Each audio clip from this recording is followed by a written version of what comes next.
We are live with the Seymour Monday After Show, and we are ready to talk about relationship today. What do we have to say to the audience, Dr. Seymour? Wow. First, I'd like to get everyone to tune in with us, and let's just make something happen here for the next few minutes. We're trying something this evening just to see how the couples would like it, and we just want to do some talking, real talk for real people with real situations. And tonight we're just encouraged about what is happening here in our community, what is happening even in my ministry, what is happening around here in Atlanta and those that's all around. There are couples that's in trouble. There are relationships that's in trouble. And we just want to come and strengthen your relationship, your marriage, or your situation that you're in. There are two things that's always important, and that is communication in a marriage. And that's what most couples are lacking in their marriages. So we want to talk tonight about intimacy and marriage. What we need to focus on is the strength of our relationship with our husband. Women learning how to be more subject to what's happening in their marriage. Husbands learning how to be more sensitive to their wives. We have wives, Elvis, that's lonely and really looking for more affectionate. But we have husbands that's less affectionate, and they feel like it's taking something away from them to share the affection with their wives. So I wanted to talk about that tonight, because once we can get the affection out of men, women can begin to be healed. The marriages can begin to be healed once the man see the affectionate side of the wife. And what's happening with the wife has gotten so common in the marriage that she cannot fulfill his sexual intimacy because of her own mind thinking, because there's so much sexual intimacies that's in men that's really not in us. But women was created with a sexual mechanism. Men was created with a sexual mechanism. So it's all right to be attracted for sex.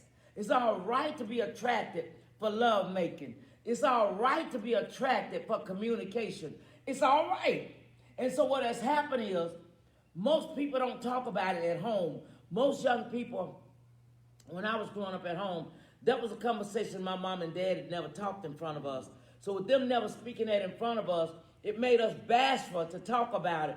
So now, people will say, well, the children in here, talk lower, put the children out of the room. And so no one breaks them in to certain conversations. And so now when your wife get grown, they don't know how to talk intimacy, or they don't know how to talk love-making language, because it was never around them. So the freaks that you're looking for in your marriage, it's not in them, because nobody has educated them about the freak that's in them. And so we want to just take a little invitation tonight to just bring everybody in on it. Elvis, what would be one of your comments? Well, one of the reasons we would like to come to y'all tonight, audience and Facebook audience out there, this relationship is a little bit different. We have Dr. Seymour, who is the pastor, and she is my pastor, and I'm the husband. Now, we all know that the man is the head of the house and the head of the household, right? So a lot of time, people does not understand, or people will take it different because of the strength of a lady being a pastor, the strength of a female being a pastor. And a lot of the times what happened is there is a loneliness that's filling the land. And Dr. Seymour is, I think, one of the most wisest person who's trying to eradicate that loneliness that's in the land. And we have a lot of female pastors that's not married, and a lot of time they see their strength. So that's why we want to kind of break the show down, because we're gonna speak about a lot of different topics in strong female pastor who is a lady. And there's three parts to a woman, and she being the pastor, she teaches that. Three parts to a woman. She was born a child to become a woman. Now to go into ladyhood is a whole next difference, and that is what she brings to the table, being a lady and still being a wife to her husband. So it's going to be very interesting. It's going to be very interesting, I can promise you. That's Seymour. when we go to the mercy seat. There you go. See, and they're not ready for that one tonight. We're going to bring that mercy seat to them on next Monday night. But we want to introduce you to the mercy seat, because you have to understand, once a lady has entered into the mercy seat, she has gone to the Holy of Holies, where anything can happen. So then the marriage becomes complete. And so what makes the marriage complete is when a lady recognizes who she is and her strength and the strength of her marriage. And if she's married, her husband is her strength. And what we take away from them is the intimacy of them. And what men tend to take away from us is the intimacy of us. Intimacy is mean inward, something that's happening on the inside that sometimes you'll say, I don't know why I feel this way, but I just feel this way. You know, a lot of times women will say, I don't know why I'm depressed or why I'm just like this. But it's the intimacy of you. Now, your soulmate has to know how to reach the intimacy of you to bring you into your very purpose. So when they have not reached the intimacy in us, they cannot take us into our purpose, so we cannot fulfill their desires. And what we have to be careful about, when we cannot feel the desire of our spouse or our mate, then the enemy brings a distraction in the mind. Once there's a distraction in the mind, you have to be very careful with men. Whenever there's a distraction in their mind, it causes a breakdown in the marriage. Nobody teaches us this because it's taken for granted. So when everything is being fulfilled and the distraction is removed, the marriage union can go so happy together. That's when I have a book that I'm writing, and I might not be able to put it out there yet, but there are some tips that we need to talk about that's missing. But we want to deal with intimacy, because most of the men that I am around do not know how to take the intimacy that's in them and apply it to the affections of that female that can cause her to become whatever she wants him to become. Just like she can cause him to become, he can take the feminine side of her and cause her to become whatever he wants her to become. That's why you have to learn how to make love long before love making start in the bed. Love making never starts in the bed. Love making starts the moment that you hit the floor. Now you're making love to the mind, the body, the soul, and the spirit. And the intimacy now is ready for when you make it to bed at night. But if there's no affection and intimacy going on during the day, when you get ready to go to bed at night, nothing happens. Women operates a lot differently. If you are affectionate with us during the early hours of the day, and affectionate without sexual activity, but through the wordings and the touching of the hands, you just about can get anything a little later, 11 or 12 o'clock at night, because of touching of the hand. Do you know most men do not touch, but left-handed men love to touch? That's correct. I tell them all the time, watch a left-handed man. He loves to touch on something. So what's happening is, what we're trying to get now, because we won't be on here much more longer, but we're trying to get the audience to understand. On Monday nights, about 8 o'clock, roughly 7:45, we're going to be coming back with some tips and pointers of what's happening in our relationships, how we can grow our ministries, how we can be more prosperous, how that woman will fulfill the need, the sexual need of her spouse. I tell women, when you get married, your body, the Bible says, your body do not belong to you. And so you've got to understand this. See what happens is, somebody wrote me the other week and asked me about this, just what I'm going to talk on now. What causes adultery? What causes adultery is all of the do's that you don't do. All of the things that you don't believe in, all of the things that you don't do is what causes adultery in the bedroom.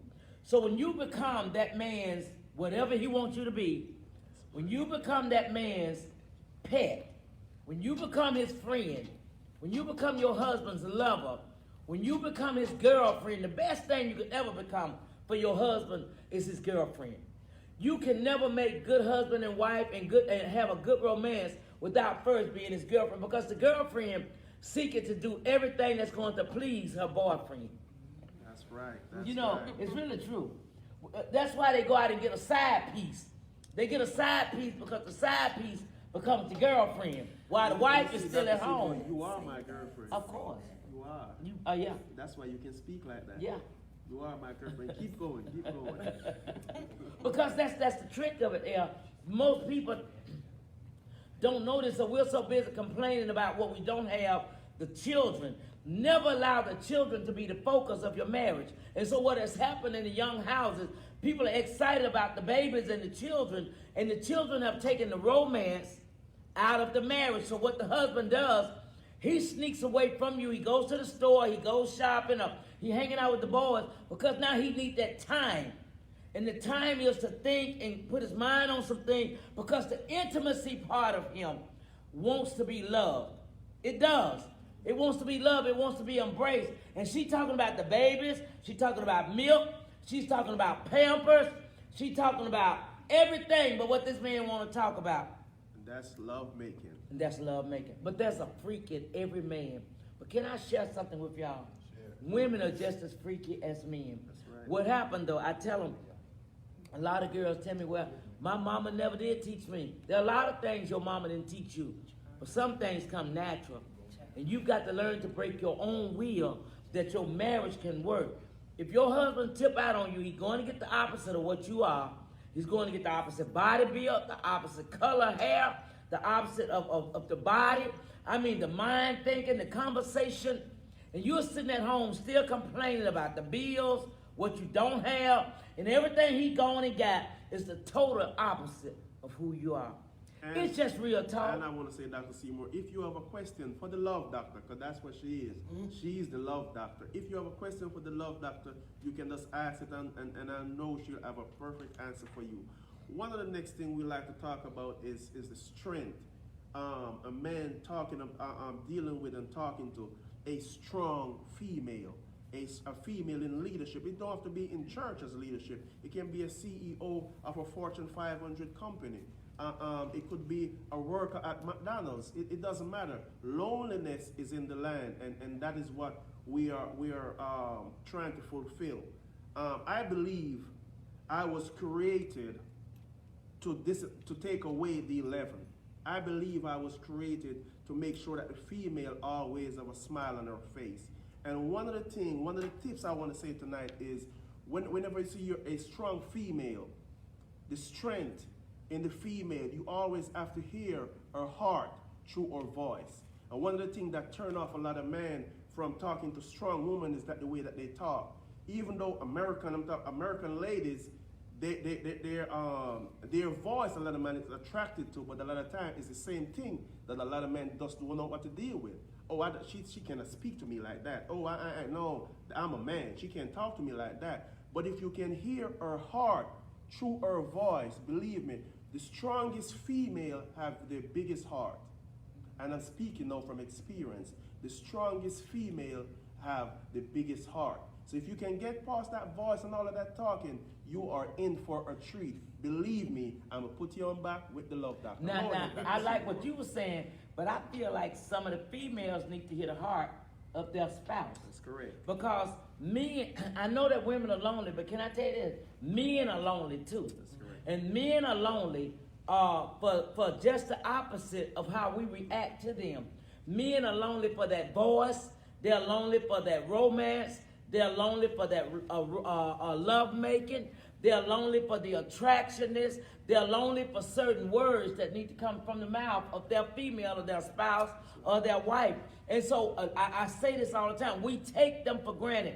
They're working on 9-to-5 jobs, or they're working at whatever they're doing, and we take it for granted because most black women, and I want to say this because it's not a prejudice thing, but we take it for granted that they go to work or that they are hipping us around the house or whatever.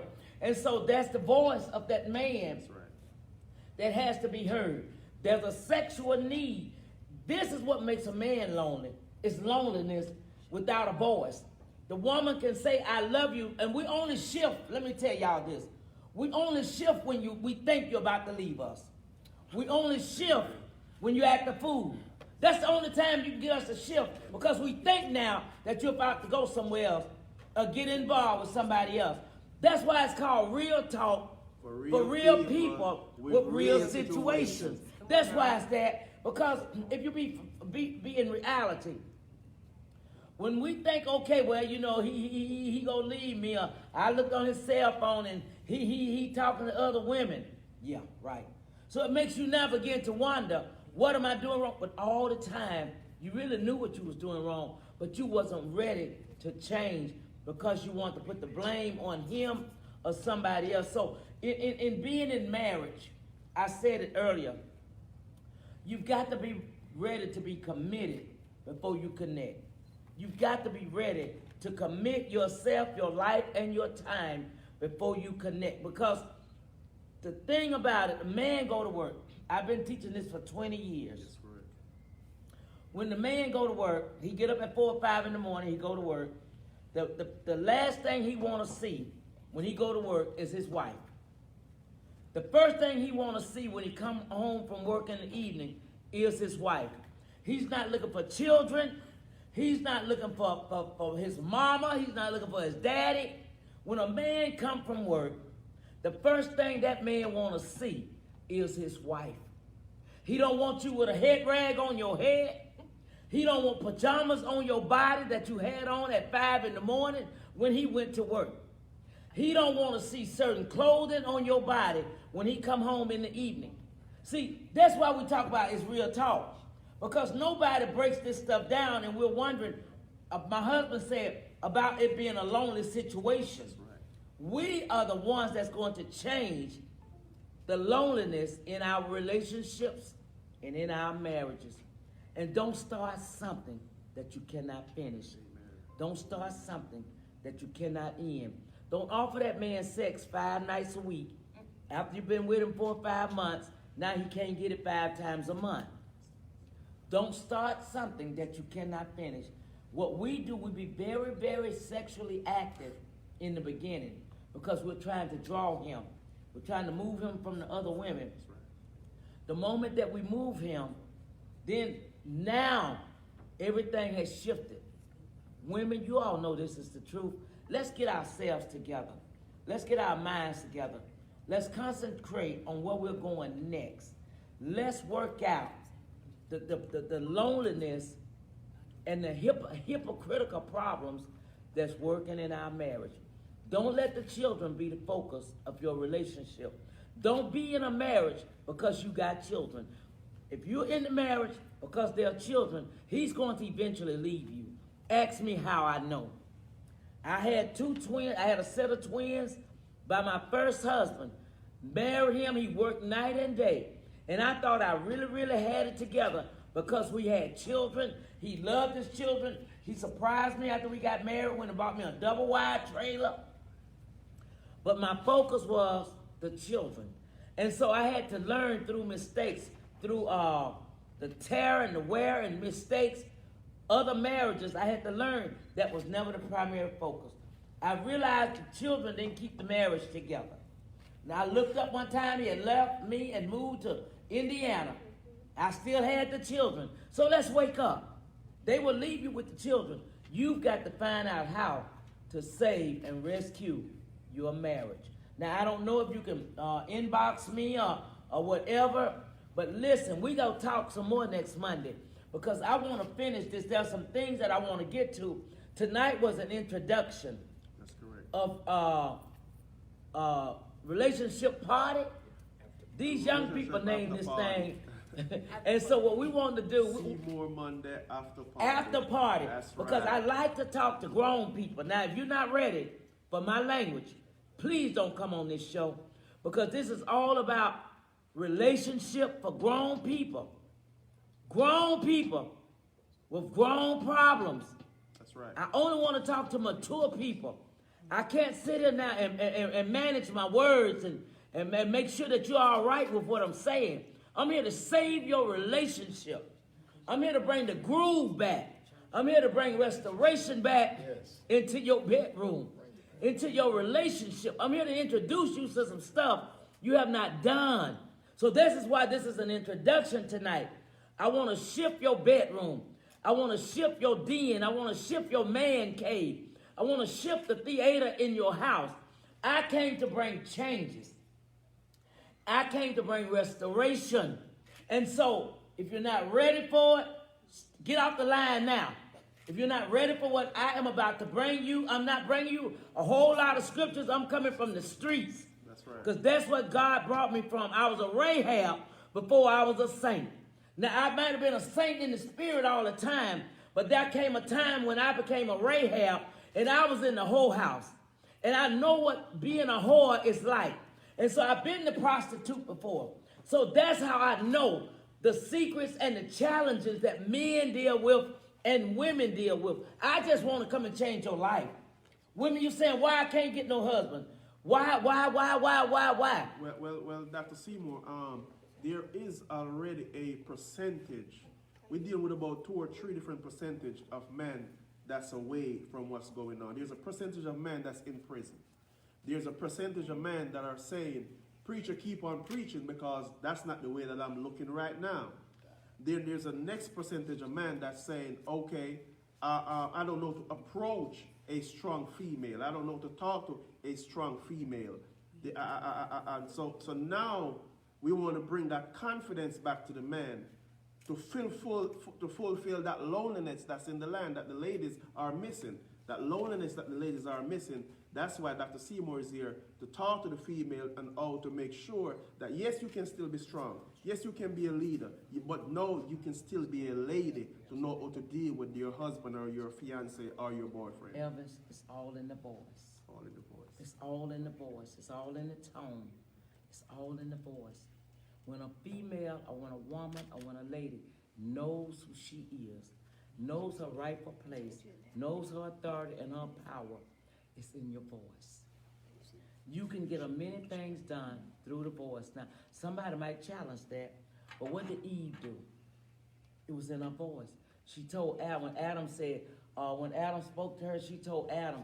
She spoke to Adam through the voice. That's right. It's all in the voice of the female. When Rahab saved the spies, it was all in the voice. When you learn how to use your voice and the power of the voice, things will happen. I promise you that. I can promise you your marriage is going to change. I give you 3 weeks sitting under my voice. Things are going to happen. Call your friends. Call your loved ones. Call the husbands and the wives. I'm going to bring some real talk to the table that's going to shift things in your marriage. It's going to shift you single women. It's going to shift you women, pastor women, friends that's out there, that you know that you want a relationship. And I'm not telling you to go out there and be a homosexual with your body. I'm not saying take your body and go and share it up and down the streets. No, that's not what I'm saying. But I'm saying present your body a living sacrifice. Know what to say. Learn how to walk. Learn how to address who you really are. And see, won't God send Mr. Right. That's right. I was riding in an automobile with my hair almost like this, with my windows up at the red light. And my Solomon saw me in the window of a vehicle. It can happen. That's right. It can happen. My strength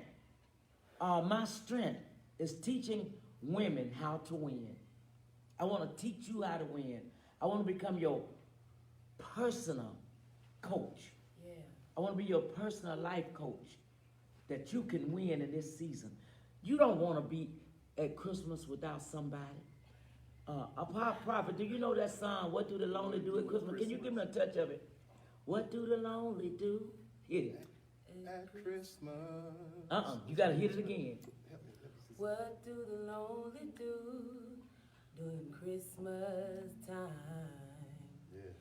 What do they do? What do they do at When? Christmas? See, who wants to spend Christmas by themselves?